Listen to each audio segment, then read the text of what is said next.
Ouais, comme vous voyez, nous sommes sur la route Makanza. Tobi Monsko vers 24. Makanza, tout vers Elengé, ça toque vers 24. Bana poto bomona Makanza.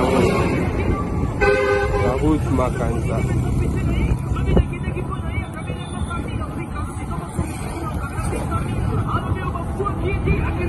Direction Liboso, Tobi Mabinga Khartoum. Direction Khartoum.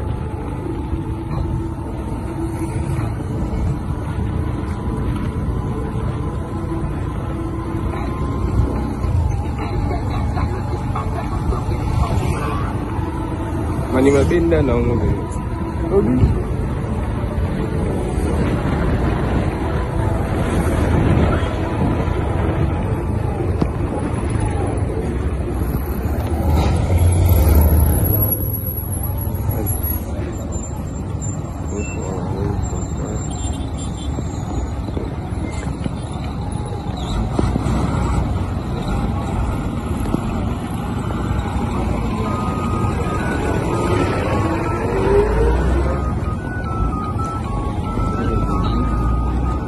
Au Gambela, direction Gambela.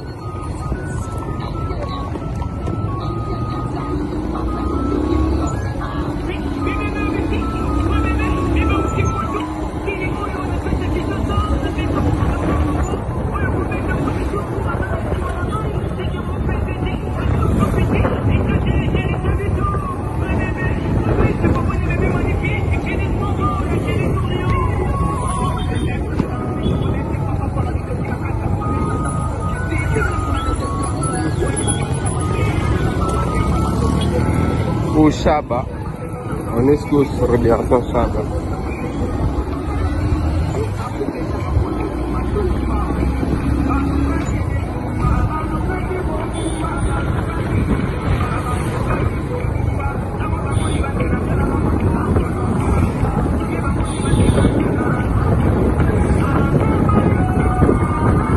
On est toujours sur l'avenue Makanza. Tobimisko vers direction ya Asosa. Tobimisko direction ya Asosa. Vers l'église ya Kimbangista Tonga. Le bâtiment ya Kimbangista vers direction Asosa. On a station ya Kobil. On est sur l'avenue Makanza.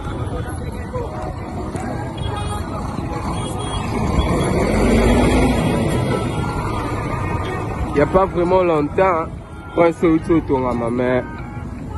Mais c'est Boukani fort.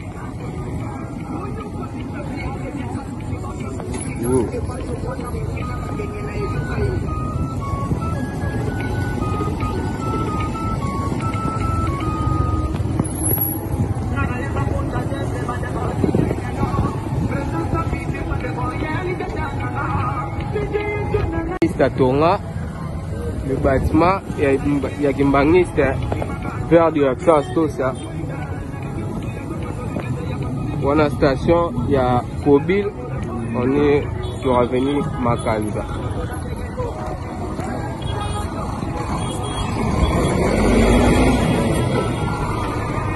Il n'y a pas vraiment longtemps quand c'est autour de ma mère. Mais c'est Boukani fort.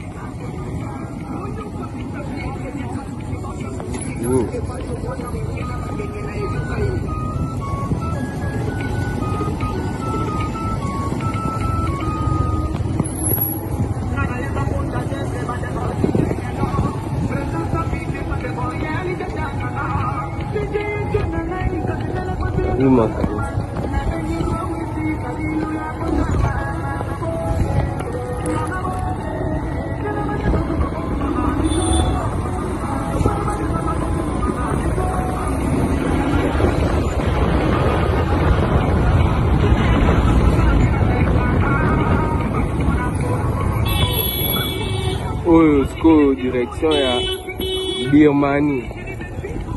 Direction Birmanie.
Petit sérieux. Voilà, on est sur ma candidature comme jusqu'au vers 24.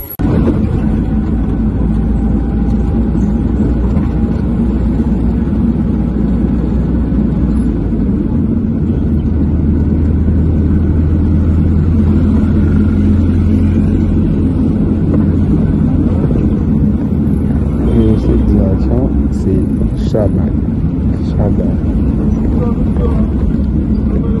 Retourner vers Chaban. On est toujours sur la route Kassavou. Sur la demi Kassavou, nous allons vers Mariano, c'est là où Tofu qui s'appelle.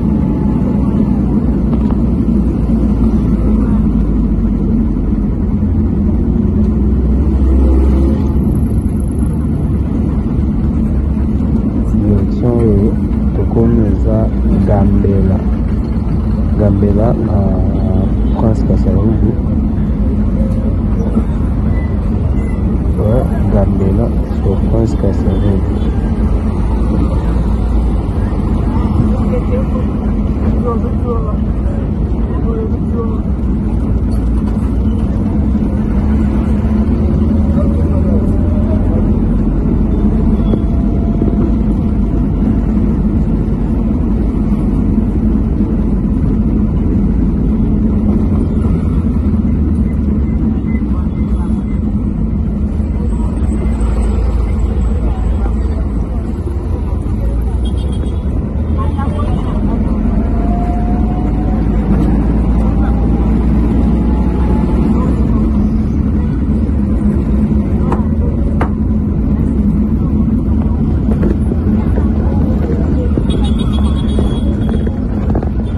Comme Khartoum sur France Kassavou. Direction à Khartoum. Direction Khartoum, malheureusement, il est quand même de Kassavou beauté. Est-ce qu'il va y avoir un ingénieur? Direction Khartoum.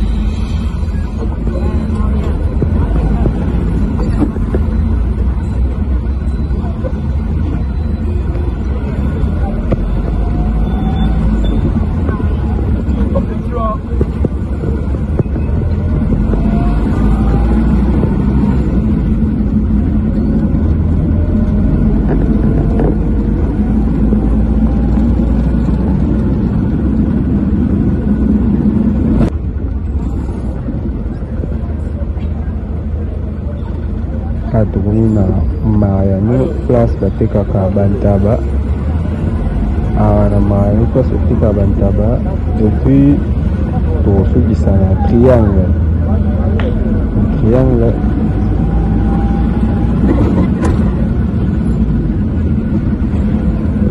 voici Mariano place de Mariano.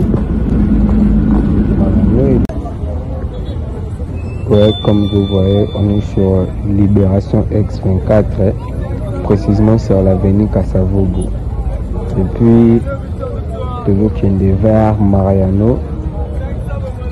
Vers Mariano, bientôt on va rouler, ouais. Voilà, tout ça dans Libération X24. Sur l'avenue Kassavogo.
plus grande boulangerie de notre pays, IPAC. Voici l'IPAC à droite na biso wana boulangerie munene ya IPAC sayo aux direction sayo.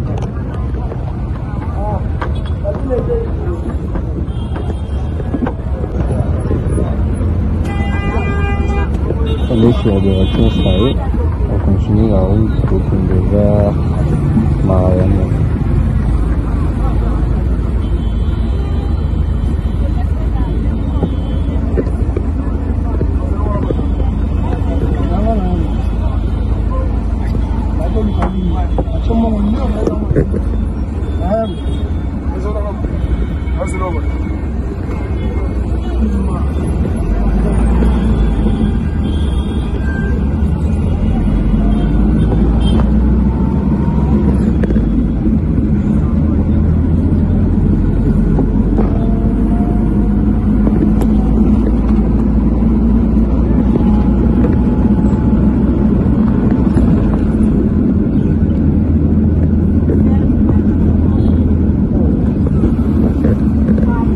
Direction suivante vers